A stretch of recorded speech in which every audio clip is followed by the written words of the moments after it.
ಸಹಕಾರ ಕ್ಷೇತ್ರದಿಂದಾಗಿ ಕೃಷಿ ಸೇರಿ ಹಲವು ಕ್ಷೇತ್ರಗಳಿಗೆ ದೊಡ್ಡ ಚೈತನ್ಯ ಸಿಕ್ಕಿದೆ. ಲಕ್ಷಾಂತರ ಕುಟುಂಬಗಳು ಬದುಕುತ್ತಿವೆ. ಸಹಕಾರ ಕ್ಷೇತ್ರ ಗಟ್ಟಿಯಾದರೆ ಆರ್ಥಿಕ ಹಾಗೂ ಸಾಮಾಜಿಕ ಚೈತನ್ಯ ಹೆಚ್ಚಾಗಲಿದೆ ಎಂದು ಮುಖ್ಯಮಂತ್ರಿ ಸಿದ್ದರಾಮಯ್ಯ ಹೇಳಿದರು.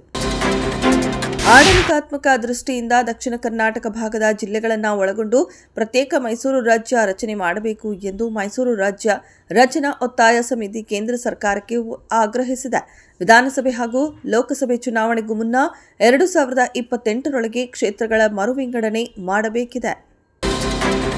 ಪದ್ಮಶ್ರೀ ಪುರಸ್ಕೃತ ಸಾಲುಮರದ ತಿಮ್ಮಕ್ಕ ಅವರ ನಿಧನದಿಂದ ತೀವ್ರ ದುಃಖ ಉಂಟಾಗಿದೆ. ಅವರ ಪಾರ್ಥಿವ ಶರೀರದ ಅಂತ್ಯಕ್ರಿಯೆಯನ್ನ ಸಕಲ ಸರ್ಕಾರಿ ಗೌರವದೊಂದಿಗೆ ನಡೆಸಲಾಗುವುದು ಎಂದು ಮುಖ್ಯಮಂತ್ರಿ ಸಿದ್ದರಾಮಯ್ಯ ಹೇಳಿದ್ದಾರೆ.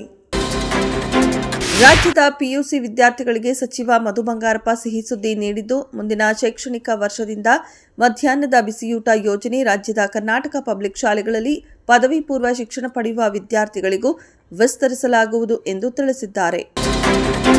ಸರ್ಕಾರಿ ಖಾತೆ, ಸಾಂಸ್ಥಿಕ ಖಾತೆ ಮತ್ತು ಚಿಲ್ಲರೆ ಖಾತೆಗಳ ಕ್ಲೈಮ್ ಮಾಡದ ಠೇವಣಿಗಳನ್ನು ಇತ್ಯರ್ಥಗೊಳಿಸಲು ಭಾರತ ಸರ್ಕಾರ ಹಣಕಾಸು ಸೇವೆಗಳ ಇಲಾಖೆ ಅಭಿಯಾನ ಆರಂಭಿಸಿದ್ದು, ಡಿಸೆಂಬರ್ 31ರೊಳಗೆ ಎಲ್ಲಾ ಬ್ಯಾಂಕುಗಳು ಕ್ಲೈಮ್ ಮಾಡದ ಠೇವಣಿಗಳ ಬಗ್ಗೆ ಸಾರ್ವಜನಿಕರಲ್ಲಿ ಜಾಗೃತಿ ಮೂಡಿಸಬೇಕು ಎಂದು ಆರ್ಬಿಐ ಪ್ರಾದೇಶಿಕ ನಿರ್ದೇಶಕಿ ಕಾಯಾ ತ್ರಿಪಾಠಿ ಸೂಚನೆ ನೀಡಿದ್ದಾರೆ. ದೆಹಲಿ ಕಾರ್ ಬಾಂಬ್ ಸ್ಫೋಟ ದೇಶವನ್ನ ಬೆಚ್ಚಿಬೀಳಿಸಿರುವ ಸಂದರ್ಭದಲ್ಲಿ ಕೇಂದ್ರ ಗೃಹ ಸಚಿವ ಅಮಿತ್ ಶಾ ಕಠಿಣ ಸಂದೇಶ ನೀಡಿದ್ದಾರೆ. ಸ್ಫೋಟಕ್ಕೆ ಕಾರಣರಾದವರಿಗೆ ಊಹಿಸಲು ಸಾಧ್ಯವಾಗದ ಮಟ್ಟಿನ ಕಠಿಣ ಶಿಕ್ಷೆ ವಿಧಿಸಲಾಗುವುದು ಎಂದು ಅವರು ಸ್ಪಷ್ಟಪಡಿಸಿದ್ದಾರೆ. ಬಿಹಾರ ವಿಧಾನಸಭಾ ಚುನಾವಣೆಯಲ್ಲಿ ಎನ್ಡಿಎ ಗೆಲುವು ಸಾಧಿಸಿದ ಬಳಿಕ ಪ್ರತಿಕ್ರಿಯಿಸಿರುವ ಬಿಹಾರದ ಹಾಲಿ ಮುಖ್ಯಮಂತ್ರಿ ಜೆಡಿಯು ಮುಖ್ಯಸ್ಥ ನಿತೀಶ್ ಕುಮಾರ್ ಪಕ್ಷದ ಗೆಲುವನ್ನು ಸಂಭ್ರಮಿಸಿ ಮಿತ್ರ ಪಕ್ಷಗಳಿಗೆ ಧನ್ಯವಾದ ಅರ್ಪಿಸಿ ಅಭಿವೃದ್ಧಿಯ ಭರವಸೆ ನೀಡಿ ಟ್ವೀಟ್ ಮಾಡಿದ್ದಾರೆ. ಕೆಲವು ಆಹಾರ ವಸ್ತುಗಳ ಮೇಲಿನ ಸುಂಕವನ್ನು ಅಮೆರಿಕ ಅಧ್ಯಕ್ಷ ಡೊನಾಲ್ಡ್ ಟ್ರಂಪ್ ತೆರವುಗೊಳಿಸಿದ್ದಾರೆ. ಅಮೆರಿಕದಲ್ಲಿ ಹಣದುಬ್ಬರ ಏರಿಕೆಯಾದ ಹಿನ್ನೆಲೆಯಲ್ಲಿ ಆಹಾರ ವಸ್ತುಗಳ ಮೇಲಿನ ಆಮದು ಸುಂಕಗಳನ್ನು ತೆರವು ಮಾಡಲಾಗಿದೆ.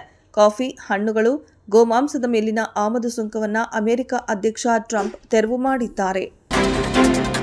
32 ಎಸೆತಗಳಲ್ಲಿ ವೈಭವ್ ಸೂರ್ಯವಂಶಿ ಶತಕ ಗಳಿಸಿದ್ದಾರೆ. ಈ ಮೂಲಕ ಟಿ20 ಕ್ರಿಕೆಟ್ನಲ್ಲಿ ಅತಿ ವೇಗದ ಶತಕ ಸಿಡಿಸಿದ 2ನೇ ಭಾರತೀಯ ಬ್ಯಾಟರ್ ಆಗಿದ್ದಾರೆ. ದೋಹಾದಲ್ಲಿ ನಡೆಯುತ್ತಿರುವ Asia cup rising stars cricket ಟೂರ್ನಿಯಲ್ಲಿ ಶುಕ್ರವಾರ ನಡೆದ ಪಂದ್ಯದಲ್ಲಿ 14 ವರ್ಷದ ವೈಭವ್ ಸೂರ್ಯವಂಶಿ ಸ್ಫೋಟಕ ಶೈಲಿಯ ಬ್ಯಾಟಿಂಗ್ನಿಂದ ಭಾರತ ಎ ತಂಡ 148 ರನ್ಗಳಿಂದ ಯುನೈಟೆಡ್ ಅರಬ್ ಎಮಿರೇಟ್ಸ್ ತಂಡದ ವಿರುದ್ಧ ಜಯ ಗಳಿಸಿದೆ.